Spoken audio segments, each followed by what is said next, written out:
এখন ভিডিও হয় নাই? আচ্ছা, ওজন সবাইকে কমানো যাবে না। ওজন কমাইতে বলেছি আমি যারা অবসিটি, মানে যারা অতিরিক্ত অতিরিক্ত মেদ হয়েছে তাদের। তো বাঁধন খালামুনি, আমার মেজ অপার মেয়ে, সে আমার ভিডিও দেখে ওজন কমিয়ে ফেলেছে 18 কেজির মতো, একদম শুকিয়ে গেছে। কিন্তু এই বয়সটা, মানে ও ক্লাস 6-এ পড়ে, এই বয়সটা হচ্ছে ওজন বাড়ানোর বয়স। কারণ তুমি যা খাবে সেটাতে তোমার ব্রেন তৈরি হবে, আর তোমার ব্রেন তৈরি হওয়া মানে ব্রেন তৈরি হলেই তো তুমি কিছু একটা করতে পারবে। সো তোমার ব্রেন অ্যাক্টিভ করার জন্য, যেমন আমরা যখন গাড়ি চালাই, গাড়ি চালালে সেটা অ্যাক্টিভ করার জন্য আমরা কী দিই? ফুয়েল ইউজ করি, গ্যাস ইউজ করি, তারপর সিএনজি হলে মানে যে গাড়িতে যেটা লাগে সেটাতে তেল দিই। কেন দিই? ওই ইঞ্জিনটাকে অ্যাক্টিভ করার জন্য। সেম অ্যাজ আমাদের বডির ক্ষেত্রে তাই।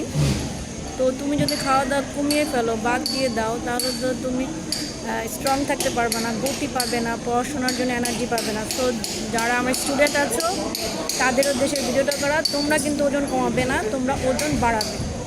এই ভিডিওটা থাকবে ওজন বাড়ানোর জন্য। সো যারা ওয়েট মানে ওজন বাড়াতে চায়, এই যে বেবিদের, এই দেখেন এদের মতো করে, তো ওজন বাড়ানোর জন্য এটা হচ্ছে বাঁধানোর জন্য ভিডিও করা। বাঁধন ভিডিও দেখে ওজন কমাই ফেলছে।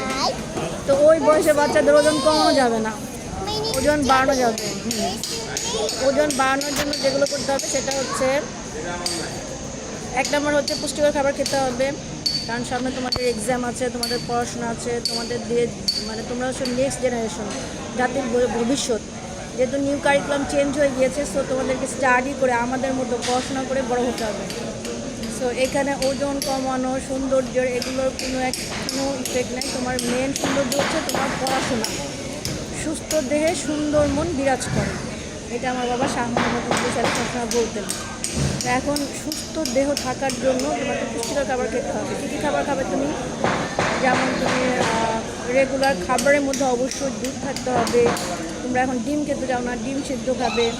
তারপরে সবজি, কলা, তারপরে মাছের মধ্যে তোমরা দুটা মাছ অবশ্যই পছন্দ করি না, এটা আমি তোমাদেরকে সবসময় নিষেধ করবো। সেটা হচ্ছে পাঙ্গাস মাছ এবং তেলাপিয়া মাছ, এগুলো খাওয়া দরকার নাই।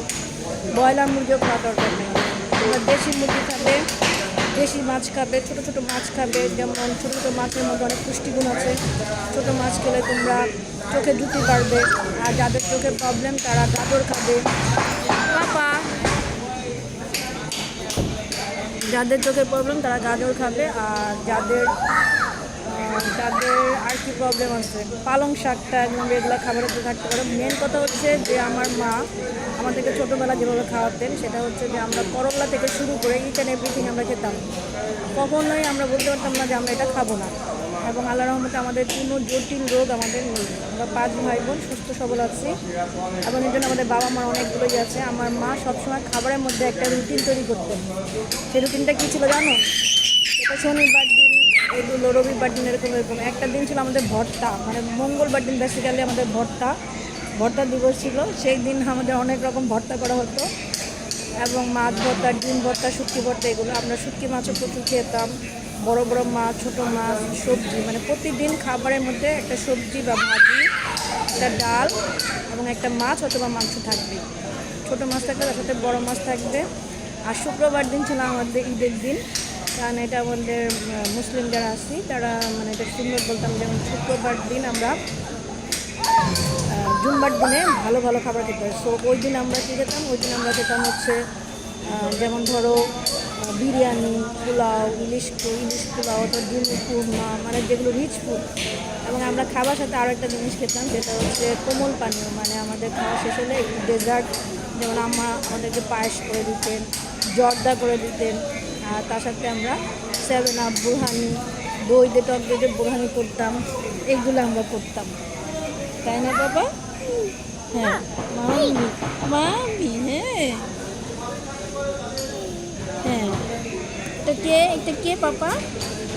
সো তোমরা যারা দেখছো মাই স্টুডেন্টস, তাদেরকে আমি একটা রিকোয়েস্ট করবো, এবং যারা পেশেন্ট তাদেরকেও বলবো, নির্দিষ্ট সময় পর্যন্ত ওজন বাড়াতে হবে, তারপর ওজন কমাতে হবে। তো ওজন বাড়ানোর জন্য খাবার খেতে হবে। আরেকটা জিনিস আমি অবশ্যই নিষেধ করবো, সেটা হচ্ছে তোমরা কেউ কখনোই ফুচকার মতো পচা খাবার খাবে না। মানে যে যা খায় সে তাই হয়ে যায়। কথাটা মানে হচ্ছে যে যারা ফুচকা টুচকা খাও তারা কিন্তু ফুচকার মতো হয়ে যাবে, হ্যাঁ। সো এই ফুচকাটা একদমই খাওয়া যাবে না। আর একটা হচ্ছে যে যাদের ওই যে বাবু হয় না, যেহেতু একটা খাবার নিয়ে একটা ভিডিওটা একটু লেন্দি করছি, কারণ আমার মনে হচ্ছে যে পরিবেশটা সুন্দর, কথা বলার আমার সাথে সুযোগ আছে। যাদের যে বাবু হয় না, যারা মেডিসিন নিতে যাচ্ছেন বা ইন্ডিয়াতে যারা আমাকে দেখে আসছিলাম, যাদের ডিম্বাণু যাদের প্রবলেম আছে তারা বেশি বেশি করে মাছের ডিম, মুরগির ডিম, এই ডিমগুলো বেশি করে খাবেন। আপনি যা খাবেন আপনার শরীরে সেটাই উৎপন্ন হবে। সো খাওয়া কিন্তু একটা ইবাদত।